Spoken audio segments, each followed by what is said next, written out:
we thought we'd update you on the ongoing Trump administration scandals that we've been calling Stupid Watergate. A scandal potentially on the scale of Watergate, but where everyone involved is dumb and terrible and bad at everything.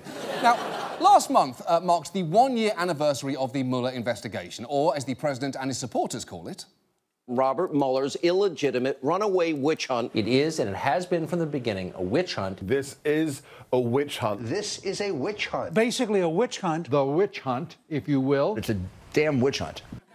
Yes, they've been derisively referring to the Mueller investigation as a witch hunt, which is a little ironic because you just know if Giuliani, Hannity and Trump had been alive back when people burned witches, they'd have had front row seats toasting marshmallows while trying to conceal their boners.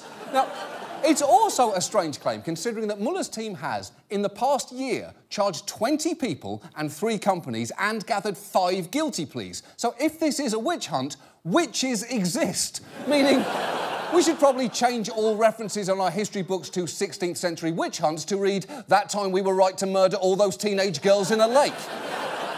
And the fact the investigation has been moving fast is good news, because set aside for right now how you feel about Trump or politics, the question, did a hostile foreign government try to manipulate our election, is something any reasonable person should want answered quickly. And yet, an increasing number of Americans seem to want the investigation to stop. Last July, support for investigation stood at 62%, but a recent poll found it's now down to just 54%, and that is troubling. Because remember, Trump has actually considered shutting the investigation down before, and if that number keeps dropping, he may well feel empowered to try and actually do it. So tonight, let's talk about the Mueller investigation. Not about its contents, because we don't know what they are yet, but about the effort to actively undermine it. Not just from Trump and his lawyers, but from, and more importantly than you might think, Trump's TV friends. Specifically, Pumpkin Dad, Captain Virgin, Bad Judge, Whiter Megyn Kelly, the Dunce Bus Jr. for presidents, and of course, Michael Cohen client number 3, Sean Hannity,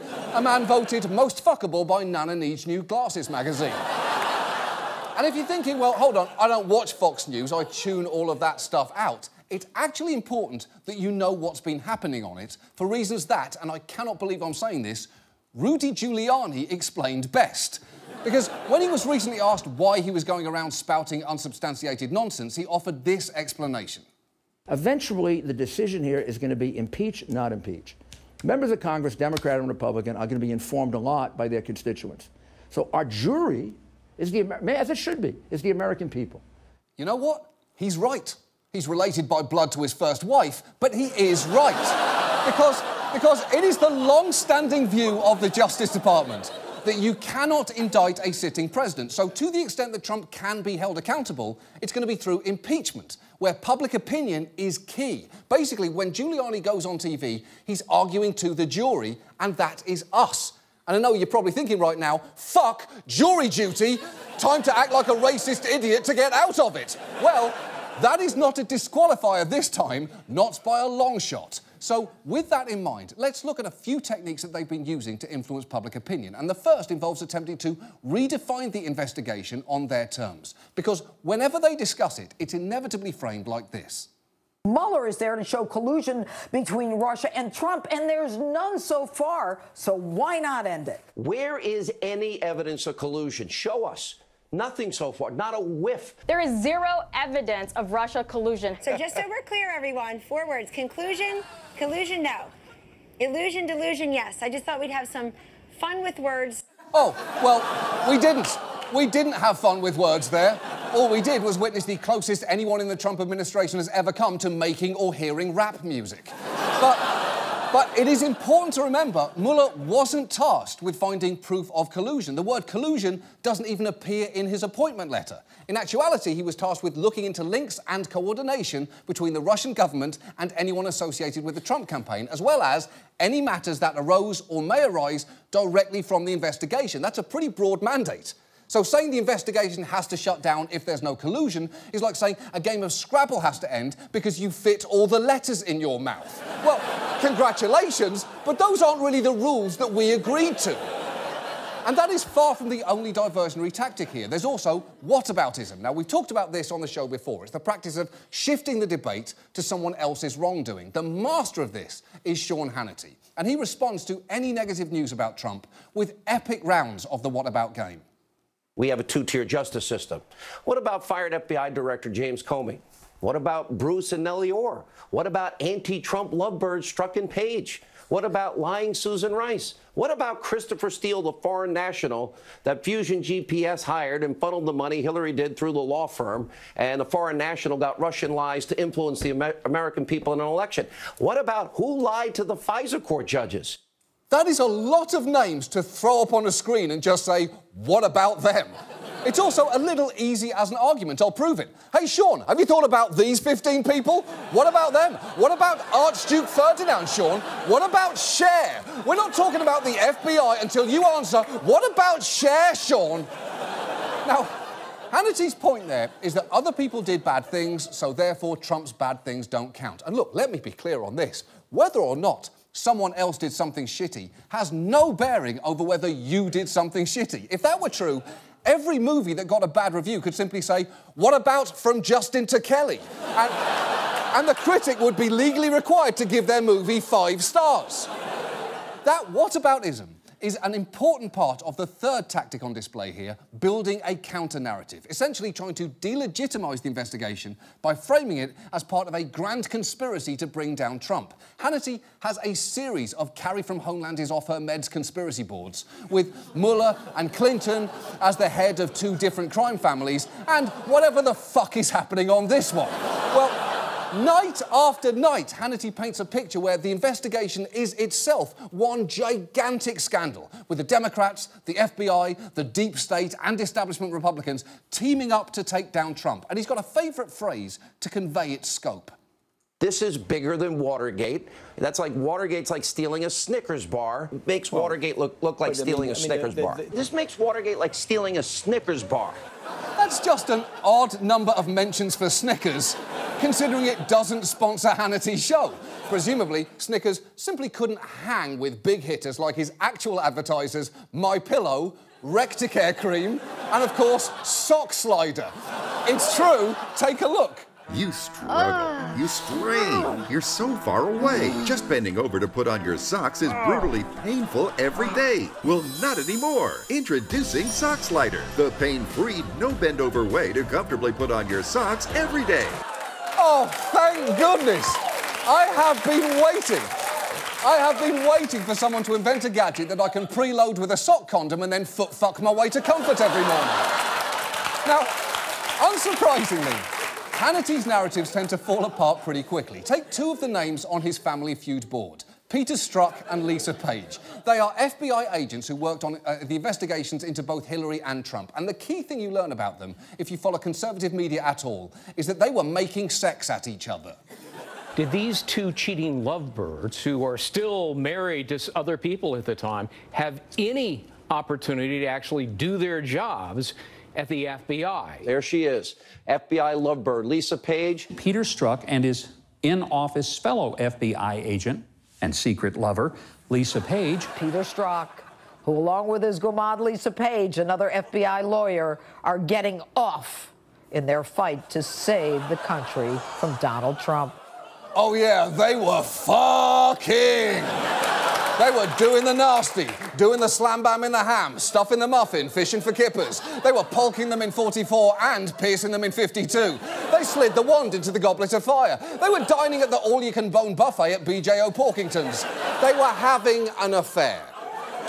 And in doing that, in having that affair, they apparently relied on FBI work phones to hide it from one of their spouses, which is undeniably bad judgment. Plus, texts like these made it clear that they very much preferred a Hillary presidency to a Trump one, which is a political opinion they're entitled to as long as it doesn't affect their work at all. And the DOJ is looking into that question right now. But Robert Mueller himself didn't wait. He removed Strzok from the investigation immediately when he learned about the texts, and Page had already left. So these 2 people haven't been part of this investigation for nearly a year now. And the Wall Street Journal read the 7,000 messages between them and found that they show no evidence of a conspiracy against Trump. And just for a moment, spare a thought for the reporter who had to read 7,000 texts between 2 horny FBI agents. That's not why they got into the game. But Hannity still brings up Strzok and Page all the time as just two of the many threads in this elaborate counter-narrative. His latest obsession is something called Spygate, the inaccurate claim that the FBI planted a mole in the Trump campaign. Now, here is what the Spygate story is actually based on. As part of the effort to investigate Russia's meddling in the election, FBI agents sent an informant to talk to two Trump campaign advisors who had suspicious contacts linked to Russia. That's it. That is the whole thing. But here is how bullshit their theory is. Republican Congressman Trey Gowdy, who you may remember led a more than 2-year inquiry into Benghazi. So he is someone who is no stranger to digging for dirt on Hillary. Even he says this is nonsense. You believe the FBI acted properly in this matter? Based on what I have seen, I don't know what the FBI could have done or should have done other than run out a lead that someone loosely connected with the campaign was making assertions about Russia. I would think you would want the FBI to find out whether or not there was any validity to what those people were saying. Right. He's saying the FBI did what they were supposed to do. And the headline, FBI investigates possible crime, is like the headline, Domino's delivers pizza, or Harley Davidson sells midlife crisis mobile to local dad. Yeah, no kidding, that's their whole reason for existence. And yet, rather than accept that pushback, some Trump supporters turned on Gowdy instead. I'm naming names here. I'm through with it. I mean, Trey Gowdy is a complete schizophrenic. He is absolutely in the service of the establishment and the deep state, whether intentionally, consciously, or purposefully. He is exactly that. And that's the problem. Anyone who questions the conspiracy becomes part of the conspiracy itself. And for the record, the only thing that is completely schizophrenic about Trey Gowdy is his hairstyle over the years. I mean, what exactly is happening here? Look, Trey, my friend, when you are born with bad hair, just pick a look and stay with it. Trust me, man, I am an expert on this. The point here is this machine is now running so aggressively that even evidence can't slow it down. And if you want more proof of that, just watch Hannity actively admit it in real time. No evidence of Trump-Russia collusion. Mueller, if you got it, come on the show and tell America. And by the way, if the media, if you have more proof that this is not a witch hunt, okay, I don't believe you. Wow! Think about that. Give me facts, and even if you do, I won't believe them. He's basically bragging that he's proof, which is a superpower that no one should want to have, like the ability to throw a baby 100 yards with a perfect spiral. Sure, it's technically impressive, but maybe don't do it. And all this can make it easy to forget just how bad what we actually do know already is. Just as one example, we know that in 2016, Don Jr. knowingly set up a meeting in Trump Tower with a person described to him as a Russian government attorney, with the promise that the person would provide information that would incriminate Hillary and her dealings with Russia as part of Russia and its government's support for Mr. Trump. And we know this not because of the Mueller investigation, or because there was a spy in the campaign, or because these two fuck buddies teamed up to frame anyone. We know it because Don Jr. tweeted out the emails setting up the meeting ahead of a newspaper publishing them. So that story is just a fact, and one that looks very bad for Trump. But if you think Hannity isn't up to the challenge of deflecting that one as well, just watch him go to work. Remember the now infamous 2016 Trump Tower meeting between Donald Trump Jr., a Russian lawyer, a Russian-American lobbyist, and a few others? Oh, we have new information, recently unearthed, a transcript from a 2017 Senate hearing that the Russian-American lobbyist admitted to personally knowing Hillary Clinton. So let me get this one straight. You seem to be implying Hillary Clinton sent someone into Trump Tower to offer her opponent dirt on herself. You know what? Congratulations, Sean Hannity. You have officially come up with the shittiest conspiracy theory ever. And none of this even addresses the most obvious question. If absolutely everyone, from Hillary to the FBI to Trey Gowdy, was in on a deep state plan to sabotage Trump, how the fuck is he president right now? Basically, everyone in the country got together to steal an election and then, for some reason, forgot to do it. And look, we could pick apart conspiracies all night, but there is really, at the end of the day, no point, because there'll always be another rabbit hole. A metaphorical rabbit hole, that is, not to be confused with The Rabbit Hole, the gay club where years ago a young Marlon Bundo finally allowed his curiosity to overpower his shyness, and in so doing met someone really special, himself. But creating rabbit holes is kind of the point here, because I would argue that Hannity, Trump and all the rest aren't really interested in getting to the bottom of any of these questions. They're just trying to sow enough doubt that this number dips far enough below 50% to enable the whole investigation to be shut down. They are just working the jury. And if you've seen any focus groups on TV, you know that at least some jurors are really listening. I call it a farce created by the deep state. It was a witch hunt to overturn an election. All of this stuff that they say that Trump did, they're finding out that the Democrats did. It's been going on for a year and a half. They've found nothing. We keep told, oh, there's something, we'll find it. There's nothing. Exactly. In this piece, we've argued that the tactics that you've seen tonight are transparent, illogical and dumb, but the other thing they definitely are is depressingly effective. And the thing is, these tactics have worked in the past, quite famously, in fact. Think about it. A sociopathic, misogynist millionaire, evolved from celebrity to undeserving folk hero, suddenly has evidence piling up that he may have done something terrible, and he puts the whole system on trial. If that sounds familiar at all to you, it's because it's basically the story of OJ all over again.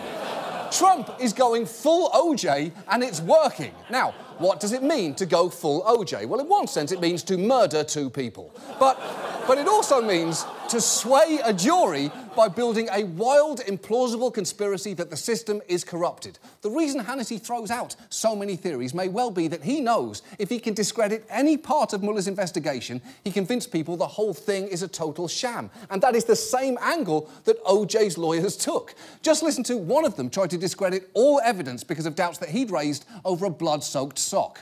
If they manufactured evidence on the sock, how can you trust anything else? And the jury bought that. Although I will say, I also do have questions over how police got their hands on those socks, because the sock slider hadn't even been invented back then. Seems impossible. And sure, there are differences between the two defences. The OJ trial had, if it doesn't fit, you must acquit. We have collusion, delusion, conclusion, illusion, which, if anything, is even dumber. And look, I'm not saying that Trump is guilty. We honestly don't know. But even if the Mueller investigation doesn't prove that Trump personally colluded with the Russians, that doesn't mean the whole thing was a witch hunt or a waste of time. The process of finding out is really important, and it needs to be seen through to its conclusion. And my fear right now is that we are headed in a direction where even if Mueller comes back with irrefutable evidence, Trump could just pardon himself and put out a book called If I Did It, and a very large portion of the country would fucking buy it.